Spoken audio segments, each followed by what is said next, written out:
Let's start with a question.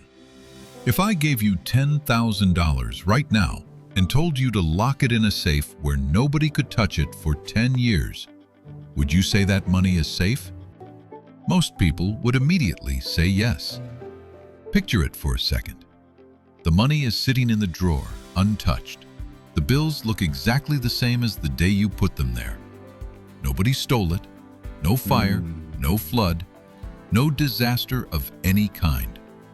10 years later, you open the drawer and there it is, the same $10,000, exactly where you left it. But you'd be wrong. That money is not actually safe. And by the end of this video, you'll understand exactly how it quietly lost value, even though nothing happened to it. Your brain plays a trick on you here.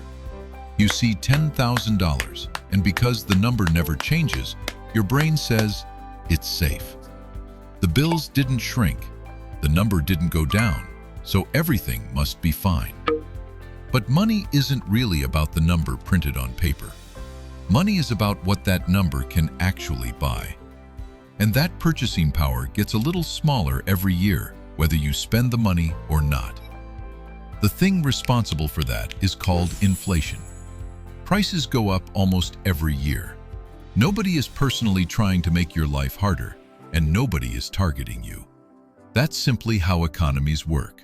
Wages rise, demand rises, and prices usually follow along behind them. In the United States, inflation has averaged around 3% over long periods of time. Some years it's lower, some years it's higher. In 2022, it climbed above 8%, and everyone felt it standing in line at the grocery store, watching the total on the register climb higher than they expected. But even that steady, boring 3% number is enough to quietly eat away at your money over time. 3% doesn't sound like much, does it? That's exactly why it's dangerous. Our brains notice big, sudden changes. A stock market crash of 30% in a week feels like an emergency. Everybody talks about it. The news covers it non-stop. But losing roughly 30% of your purchasing power slowly over 10 years, that barely feels like anything at all, right up until the day you realize your money doesn't go nearly as far as it used to. Let me show you what that actually looks like with real numbers. Imagine that $10,000 sits in a safe earning nothing, while inflation averages about 3.5% per year. After 5 years, that money can only buy what about $8,400 could buy today. You still have $10,000 sitting right there, but its real value has already fallen without you doing anything at all. After 10 years, the purchasing power drops to roughly $7,100. Almost 30% is gone, not because you spent it, not because someone stole it, just because you let it sit there. After 20 years, that same $10,000 is worth only about $5,000 in today's purchasing power. Half of its value disappeared while it sat safely untouched, exactly the way you wanted it. Think about what that actually means in the real world. 20 years ago, $10,000 could cover a family's groceries for a year, buy a decent used car, or pay rent for several months in a lot of places. Today, the number printed on the bills is still 10,000, but the amount of stuff that money can buy has been cut roughly in half. The money never moved. Everything else around it did. And honestly, that should bother you, because the money always felt safe the entire time. There were no scary charts showing losses, no flashing red arrows on the news, no dramatic market crash you could point to.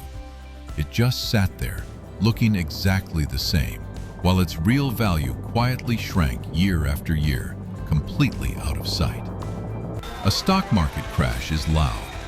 Everybody panics at the same time. The media talks about it non-stop, and you feel the fear immediately.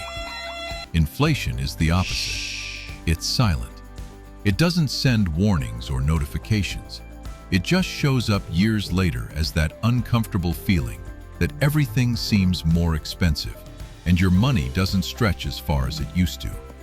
The loud risks get all the attention. The silent risks do most of the damage. Be honest with yourself for a second. When was the last time you actually looked at your savings account interest rate and compared it to inflation? Most people never do. That's exactly why this works the way it does. So if cash sitting still isn't truly safe, what is? Your money has to grow faster than inflation. That's the real answer, and it's simpler than people make it sound. A simple, low-cost index fund has historically returned somewhere around 7% to 10% per year over long periods of time. Inflation takes away roughly 3% to 3.5% of that. What's left is real growth, actual progress, money that's moving forward instead of merely trying to keep up with rising prices. If you invested that same $10,000 in an index fund, earning an average of 8% per year, and left it alone for 20 years, your purchasing power wouldn't be worth about $5,000. It would be worth roughly $46,000. Same starting amount, same 20-year period. In one scenario, your money loses about half its purchasing power. In the other, it grows more than 4 times larger. That difference isn't luck. It isn't skill. It's simply one number being consistently bigger than another for a very long time. Now, index funds aren't the only way to beat inflation. And to be fair, I want to give real estate its due here too. Real estate has historically kept pace with inflation, or even outperformed it over long periods. Property values generally rise along with overall prices. And if you own rental property, rents usually increase right alongside everything else. That creates a kind of built-in hedge against rising costs, almost automatically. Real estate can work too. It usually needs a lot of money up front, and it comes with tenants, repairs, taxes, and the occasional late-night call about a clogged toilet or a renter who stopped paying and won't return your calls. Nobody mentions that part in the success stories. It's just not as low cost or hands-off as buying an index fund with a few $100s on an app. And honestly, that's not really the point anyway. The point isn't which investment is better. The point is this: if money just sits there doing nothing, inflation wins. Every single time. No exceptions. Here's the mindset shift I actually want you to take away from this. Stop asking, is my money safe? Start asking, is my money growing faster than prices are rising? Because feeling safe while quietly losing 30% of your purchasing power over a decade isn't actually being safe. It's just a slow loss, dressed up in the costume of caution. Of course, you should keep some cash. You need an emergency fund. You need money set aside for expenses coming up in the next few months or years. That money doesn't need to grow. That's completely normal, and it's doing exactly the job it's supposed to do. But the money you don't plan to touch for years, the money that's just sitting there because investing feels complicated or risky, or like one more thing you don't have time for, that money is paying a price every single year, quietly in the background. The bill never arrives in the mail. You only pay it later, when everything around you costs more than you remember it costing. Now think about 2 people. One keeps $10,000 in a drawer or a safe for 20 years. The bills never change, but everything around them gets a little more expensive, year after year, without anyone ringing an alarm.